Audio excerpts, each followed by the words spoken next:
Hello friends, welcome to Technique. This is Nirmal here, and in this video we will be doing the camera review of the Redmi Note 11 Pro. So Redmi Note 11 Pro was announced alongside the Redmi Note 11 Pro Plus, for which we have already done the camera review. So Redmi Note 11 Pro comes with a 108 megapixel quad camera setup, and also you get a 16 megapixel selfie camera.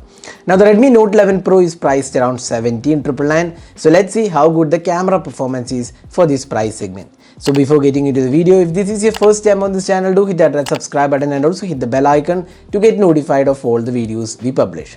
So let's first have a look at the camera hardware. The Redmi Note 11 Pro comes with a 108 megapixel quad camera setup, and this has a f1.9 aperture and a secondary 8 megapixel ultra wide angle lens, a third 2 megapixel macro sensor and a fourth depth sensor. For selfies, we have a 16 megapixel f2.4 aperture.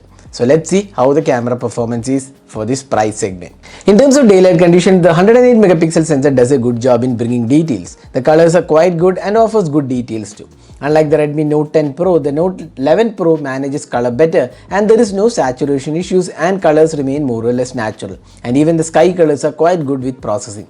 The sharpness levels are pretty good, and this is evident when you pixel peer. The dynamic range is once again pretty good and it works very well. Overall, we like the quality of the daylight shots, and Redmi has got the colors pretty good.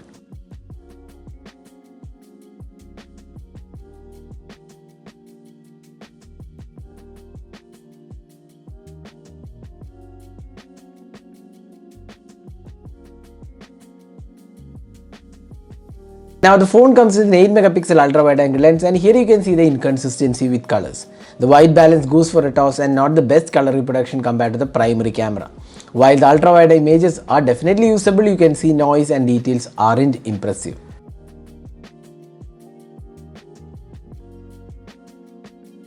Now moving on to the close-up shots, the phone comes with pretty good imaging capabilities once again, and colors are good and there is no saturation issues. The sharpness levels are quite good too. The phone does come with a 2 megapixel macro sensor and the performance is average. While colors are much better than some of the other phones with macro sensor, it is still not as good as the 5 megapixel tele macro sensor which Xiaomi used to have on previous generation phones. There is too much of noise in the images and sharpness levels are not good.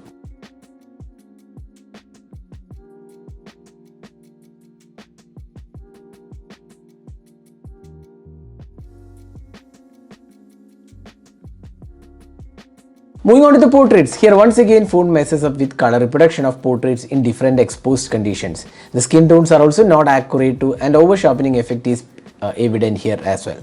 Redmi can definitely improve on this.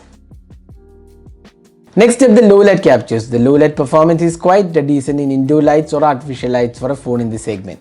The sharpness levels are quite okay but not great either. When you turn on the night mode, the images are more cleaner and there is an effort to reduce the noise, but the noise is pretty evident here. We feel there is definitely room for improvement in the low light photography.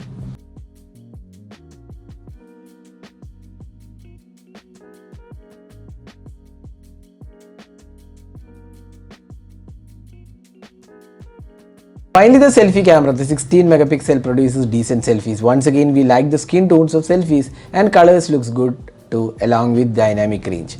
Since selfies are more of a personal choice, you can judge based on the images shown. The phone has portrait mode for selfies. Here it does a decent job with portrait selfies, although edge detection could be better. Also, there is a tendency to over sharpen in portrait selfies.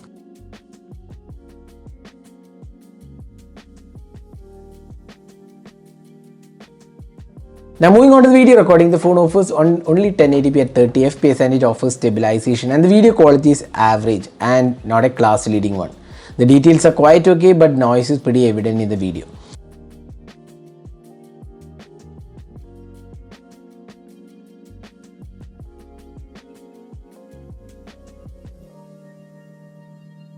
It also comes with 1080p ultra wide angle video, and once again it offers stabilization but quality is average.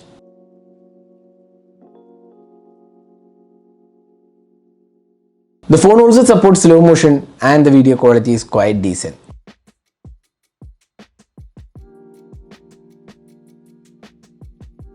The phone can also record macro videos in 720p, and here again the average quality but colors look good.